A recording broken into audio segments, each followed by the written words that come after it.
Hello everyone, my self Ashutosh Kumar और मैं आप सभी का स्वागत करता हूं अपने चैनल एकेडमी विला में। और आज की जो वीडियो है वो आप सभी के लिए, सारे स्टूडेंट्स के लिए है और सारे मतलब छोटे से लेकर बड़े स्टूडेंट सबके लिए है, सभी लोगों के लिए जिसको अपनी इंग्लिश को इम्प्रूव करना होता है। और आज की जो वीडियो का जो मेन टॉपिक है वो आप देख ही रहे होंगे, थंबनेल से आपको पता लग ही गया होगा। तो हम आज डिस्कस करने जा रहे हैं वोकेबुलरी के बारे में। वोकेबुलरी का मतलब होता क्या है, ये कैसे आपके लिए बेनिफिशियल है, आपके फर्दर लाइफ में फ्यूचर में कैसे आपको यूज़ आएगा, कैसे आपके लिए हेल्पफुल होने वाला है, ये सारी चीज़ें हम डिस्कस करेंगे। और साथ ही साथ एट द लास्ट वीडियो के अंत में मैं एक छोटा सा एग्जांपल भी दूंगा कि आने वाली वीडियोस में जो मैं वोकेबुलरी की सीरीज़ लेके आऊँगा उसमें किस तरीके से आपको कैसे वर्ड्स की मीनिंग्स और उनके एग्जाम्पल के साथ आपको समझाऊंगा, उसका एक हिंट दिया है मैंने इस वीडियो के एंड में। तो वीडियो को अंत तक ज़रूर देखें। तो चलिए बिना देरी किए शुरू करते हैं।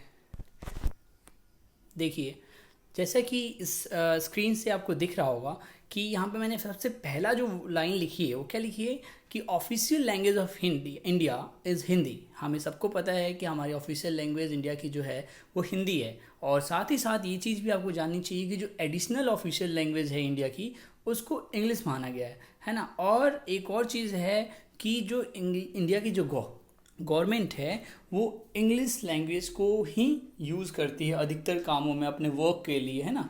तो देखा जाए तो मैं इन सब बातों को क्यों डिस्कस कर रहा हूँ आपसे। देखिए, सही साफ सीधी बात ये है कि जो इंग्लिश है वो इंडिया में बहुत बृहद पैमाने पे यूज़ किया जा रहा है। भले ही हमारी मातृभाषा हिंदी है, लेकिन आपको अगर फर्दर ग्रूम करना है अपने लाइफ में, अगर फ्यूचर में आपको ब्राइट बनना है, स्टूडेंट्स अच्छे से कुछ अचीव करना चाहते हैं, अपने फ्यूचर गोल को अचीव करना चाहते हैं, तो उनको थोड़ी ना थोड़ी इंग्लिश में अपने आप को इम्प्रूव करना ही होगा। और उन सबों को मतलब अपने इम्प्रूव करने के लिए इंग्लिश सबसे जो इम्पॉर्टेंट चीज़ है वो है वोकेबुलरी, है ना। तो उस पर आने से पहले मैं आपको ये दिखाना चाहता हूँ कि देखिए इंडिया में जो इंग्लिश है उसकी महत्वता कैसी है। जैसे आपको एजुकेशन, अब एजुकेशन के डिपार्टमेंट में है मान लीजिए, तो उसमें भी आपका क्या है कि आपको पढ़ना पड़ेगा, वर्ड मीनिंग आपकी अच्छी होनी चाहिए, वोकेबुलरी अच्छी होनी चाहिए, नहीं तो आप कुछ भी आप समझ नहीं पाएंगे। क्योंकि जो आजकल की वर्ड मीनिंग्स इतनी टफ होती हैं, जो स्टूडेंट्स को दिक्कत होती है, तो यानी कि इनिशियल स्टेज से जो बच्चे आजकल फर्स्ट सेकंड थर्ड में जो जाते हैं उनको भी उनकी वोकेबुलरी स्ट्रॉन्ग करनी चाहिए। डेली यूज़ में कुछ ऐसे वर्ड्स होते हैं जिनको उनको हमेशा याद रखनी चाहिए। तो वैसे वर्ड्स मैं आपके लिए वीडियो सीरीज़ में लेके आया करूँगा, जैसे एजुकेशन में हो गया, और साथ ही साथ साइंस एंड टेक्नोलॉजी, इनसे रिलेटेड भी आप कुछ भी अगर जीके जीएस पढ़ रहे हैं, अगर आपको वर्ड मीनिंग्स नहीं पता है तो आप कैसे उसको कोप अप कर सकते हैं। तो ये सारी चीज़ें आपको वोकेबुलरी पढ़ने से, याद करने से ही होता है। अब आपके दिमाग में चल रहा होगा वोकेबुलरी होती क्या है, अगली स्लाइड में आप अच्छे से देख सकते हैं, थोड़ी देर में अभी दिखाने वाला हूँ। मैं वो पहले बता दूँ कि बिजनेसेस में भी आपका वोकेबुलरी का बहुत इंपॉर्टेंट रोल है। अब ये रोल कैसे है कि देखिए, जैसे कि कोई बिज़नेस है, उसमें आप अपने क्लाइंट से बात करनी होती है, उसमें भी अच्छे वर्ड्स अगर आप यूज़ नहीं करते हैं तो सामने वाले पे कुछ इम्पैक्ट अजीब सा लगता है कि हाँ इनका कुछ स्वभाव तो ठीक है लेकिन ये अच्छे से नहीं पा रहे हैं। तो इसलिए इन सब चीज़ों में वोकेबुलरी का बहुत बड़ा इंपॉर्टेंट रोल है। साथ ही साथ इंटरनेट, अब इंटरनेट में भी तो वही बात हुई कि इंटरनेट से आप कोई भी चीज़ पाते हैं, ढूंढते हैं, सर्च करते हैं, सर्फ करते हैं उसको, उसमें भी अच्छे वर्ड्स आपकी अगर नहीं हों तो आपको समझ में नहीं आता कि आखिर वो आर्टिकल किस चीज़ पे कुछ लिखा हुआ है, आप पढ़ने में भी असमर्थ हो जाएंगे। तो इन सब चीज़ों को देखने के बाद हमें ये पता चल रहा है कि हमारी वोकेबुलरी स्ट्रांग होनी चाहिए। अब बात ये करते हैं कि भाई वोकेबुलरी हम किए जा रहे हैं, वोकेबुलरी होती क्या है।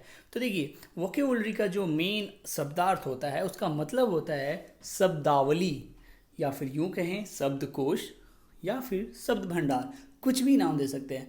ओवरऑल अगर आप जानना चाहें वोकेबुलरी का मतलब होता है क्या है, तो वोकेबुलरी का मतलब होता है कि शब्दों का संग्रह, यानी कि आपकी जो वर्ड मीनिंग पावर है, मेमोराइजिंग पावर है, वो आपकी ज़्यादा होनी चाहिए। जैसे जैसे आपका एज बढ़ता है, सारे स्टूडेंट्स को वोकेबुलरी जो होनी चाहिए उनकी उनकी नंबर में बढ़नी चाहिए। उनके जैसे किसी स्टूडेंट्स को, छोटे बच्चों को 1000-2000 वर्ड मीनिंग्स याद होनी चाहिए, ऐसे जैसे जैसे बड़े होते हैं उनको वो नंबर जो है, वर्ड मीनिंग याद करने के जो नंबर है वो बढ़ने चाहिए सबको, एज दर एज। तो इसी चीज़ के बारे में आज एक और इम्पॉर्टेंट मैं कमेंट करना चाहता हूँ, क्योंकि ये चीज़ मुझे बहुत अच्छी लगी थी वोकेबुलरी से रिलेटेड। एक डेविड विल्किंस नाम के व्यक्ति थे जिन्होंने ये लाइन कही है जो आपको समझना चाहिए, जो मुझे भी बहुत अच्छी लगी थी। इन्होंने बोला है कि विदाउट ग्रामर, है ना, without grammar very little can be conveyed.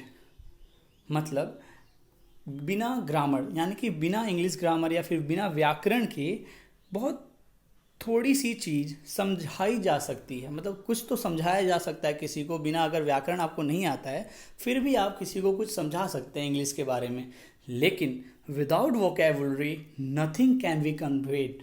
मतलब बिना वोकेबुलरी के, बिना शब्दावली के, बिना आपके पास वर्ड मीनिंग की अगर अगर समझ नहीं है, उसके बिना आप किसी को कुछ नहीं समझा सकते हैं। बिल्कुल सही बात है। आप खुद सोचिए, अगर आप मान लीजिए आपको ग्रामर आती है तो ग्रामर तभी आएगी ना, जब ग्रामर तो आएगी लेकिन ग्रामर की चीज़ों को भी एक्सप्रेस करने के लिए आपके पास वर्ड्स होने चाहिए, जो कि सारी चीज़ें आती हैं आपकी वोकेबुलरी में। तो वही बात यहाँ पे डेविड विल्किंस ने कही है कि अगर आपके पास ग्रामर की नॉलेज नहीं है तो ठीक है, आप कुछ समझा सकते हैं, है ना, very little can be conveyed.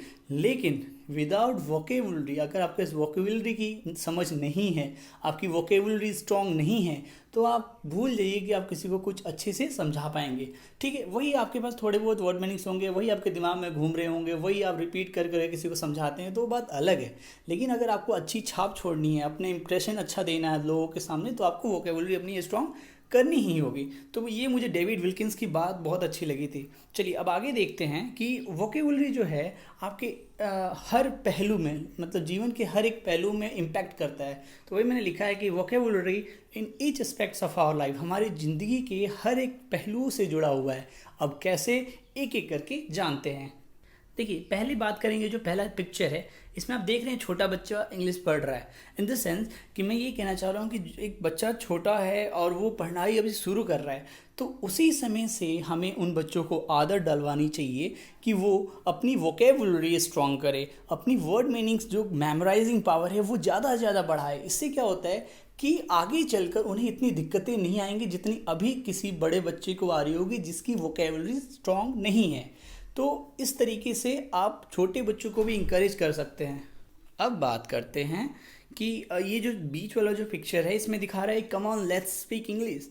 यानी कि अगर मान लीजिए आपको किसी के सामने कुछ बोलना है ना, आप किसी से डिस्कशन कर रहे हैं, नहीं डिस्कशन नहीं तो आप एटलीस्ट आप कहीं स्पीच देने वाले हैं, तो वहाँ पे भी आपको ये होना चाहिए कि आपकी वोकेबुलरी स्ट्रॉन्ग नहीं होगी तो वही आप घिसे पिटे वर्ड्स, टूटी फूटी इंग्लिश से लोगों को बोर करते रहेंगे, या फिर अपना इम्पैक्ट जो है वो गलत मतलब छोड़ेंगे दूसरे के ऊपर, यानी कि गलत प्रभाव पड़ेगा दूसरे के ऊपर, मतलब अच्छा नहीं पड़ेगा, है ना, इंप्रेशन आपका अच्छा नहीं रहेगा।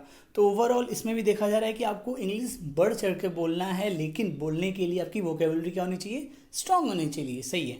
चलिए अगला जो है एक पिक्चर से दिखाया जा रहा है कि एग्ज़ाम चल रहा है, और एग्ज़ाम में भी क्यों मैं कह रहा हूँ कि वोकेबुलरी आपकी स्ट्रांग होनी चाहिए, क्योंकि ये कंपटीशन एग्जाम्स हैं। जैसे कंपटीशन एग्जाम्स में आजकल इतनी ज़्यादा वोकेबुलरी की डिमांड है, आप देख रहे होंगे, आप समझ पाएंगे अगर आप पढ़ेंगे, समझेंगे, आगे बढ़ेंगे तो, कि वोकेबुलरी के बिना आप कोई भी एंटोनिम्स, सिनोनिम्स यानी जो होते हैं विपरीतार्थक शब्द, समानार्थक शब्द, इन सब चीज़ों के आपके कंपटीशन में हमेशा आने के चांसेस बहुत ज़्यादा होते हैं। और उसके लिए अगर आप बचपन से ही, शुरू से ही अगर वोकेबुलरी स्ट्रॉन्ग करते जा रहे हैं तो आपके लिए बहुत बड़ा प्लस पॉइंट साबित होता है आपके फ्यूचर के लिए। ठीक है, आगे बढ़ते हैं और कुछ और पिक्चर्स एक्सप्लोर करते हैं, और मैं आपको उसको धीरे धीरे बताऊंगा। कि पहला पिक्चर यहाँ पे आप देख रहे होंगे यहाँ पे कि यहाँ पे कुछ लोग डिस्कस कर रहे हैं, आपस में ग्रुप डिस्कशन चल रहा है। तो जाहिर सी बात है, अगर आप ग्रुप डिस्कशन, आपने नाम सुना होगा जीडी का, कि बहुत सारे एग्जाम्स में भी ऐसा होता है कि आपको ग्रुप डिस्कशन करने के बाद ही अगले लेवल पे आपकी इंटरव्यू में एंट्री होती है। यानी कि फर्स्ट लेवल ही आपका जीडी होता है, यानी कि वहाँ पे आपको इंग्लिश में कोई टॉपिक दिया जाता है, वहाँ पे आपको डिस्कस करना होता है। तो ये जीडी के जो टॉपिक्स हैं, यहाँ पे भी अगर आपके वोकेबुलरी स्ट्रॉन्ग नहीं है तो आप सामने वाले को भी नहीं समझ पाएंगे और साथ ही साथ ना ही कुछ बोल भी पाएंगे। तो ओवरऑल फिर से यहाँ पे ग्रुप डिस्कशन में भी आपकी वोकेबुलरी स्ट्रॉन्ग ही करनी पड़ेगी अपने आप को। तो यहाँ पे भी बहुत बड़ा रोल होता है। मान लीजिए ये पिक्चर क्या डिपिक्ट कर रहा है, आपको ये बता रहा है कि मान लीजिए आपको कहीं एक स्टेज मिला, आपको वहाँ पे बोलना है कुछ इंग्लिश में, तो फिर से आपकी वोकेबुलरी अगर स्ट्रॉन्ग नहीं होगी तो फिर से आपकी इम्पैक्ट जो होगा अच्छा नहीं पड़ेगा, प्रभाव जो है अच्छा नहीं पड़ेगा लोगों पे। चलिए अगले पिक्चर पे चलते हैं। देखिए यहाँ पे वही है, आपको कुछ ऐसे राइटिंग है, ऐसे राइटिंग में भी आपको इम्प्रूव करनी पड़ेगी वोकेबुलरी। फिर लास्ट में वही एक इंटरव्यू के लिए एक पिक्चर दिखाया गया है कि जिसमें आपका इंटरव्यू अगर अच्छा नहीं होगा तो इंटरव्यूअर पे भी वोकेबुलरी का कुछ इम्पैक्ट अच्छा नहीं पड़ता है ना।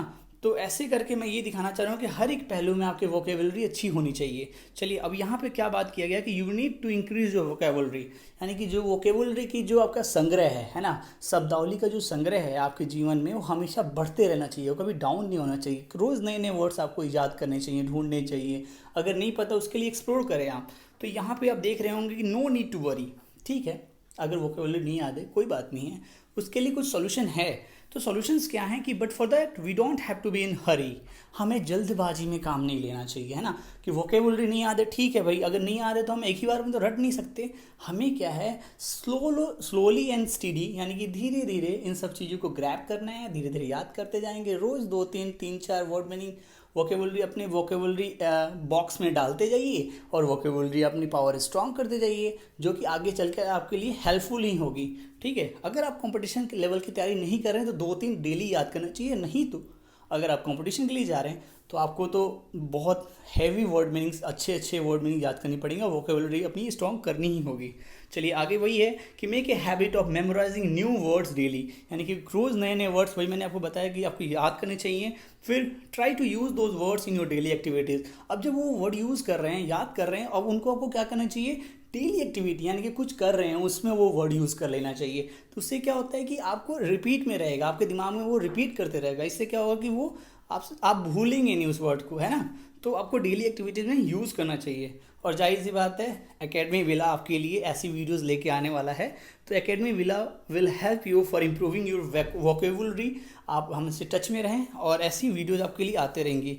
चलिए मैं एग्जांपल के तौर पे मैं बता देता हूँ, एक डेमो दे देता हूँ कि आगे की जो सीरीज़ आएंगी वोकेबलरी की वीडियोज़ की, तो उसमें किस टाइप की वीडियोज़ होंगी आपके लिए। जैसे कि कोई वर्ड है, मैं अभी एक वर्ड को आज आपको दिखा रहा हूँ। जैसे पहला वर्ड जो है रिफॉर्मेशन। देखिए रिफॉर्मेशन हो सकता है आपने सुना होगा, जिसने नहीं सुना उसके लिए भी है और जो नहीं सुना है उसके लिए भी है, कि आप थोड़ी इम्प्रूव कर पाएँ। जैसे कि रिफॉर्मेशन का मतलब होता है सुधार, है ना, किसी चीज़ में सुधार करना, है ना। अब उसको मैं पहले मीनिंगफुल सेंटेंस के साथ समझाता हूँ कि मीनिंग इसका क्या होगा रिफॉर्मेशन का, कि द एक्शन और process of performing an institution और प्रैक्टिस करेक्टिंग फॉल्स। कहने का मतलब है कि ये वो कार्य है, मतलब सुधार करना क्या है, कार्य ही तो है, एक वर्ब है। तो ये वो कार्य है जिसके द्वारा, है ना, आप कोई गलत डिसीजन को, मतलब कोई चीज़ गलत हो रही है उसमें सुधार करना, है ना, तो वो रिफॉर्मेशन कहलाता है। कोई गलत चीज़ हो रही है उसको रिफॉर्म करना, मतलब उसमें सुधार लाना, ये रिफॉर्मेशन कहलाता है। अब सिनोनिम्स यानी कि समानार्थक शब्द, और मैंने कुछ एंटोनिम्स भी लिखे हैं इसके, अब वो देख लेते हैं। सिनोनिम्स क्या होंगे इसके, कि या फिर साइनोनिम्स बोल लीजिए। तो अमेंडमेंट, अमेंडमेंट मतलब सुधार के जैसे ही वो ये वर्ड है।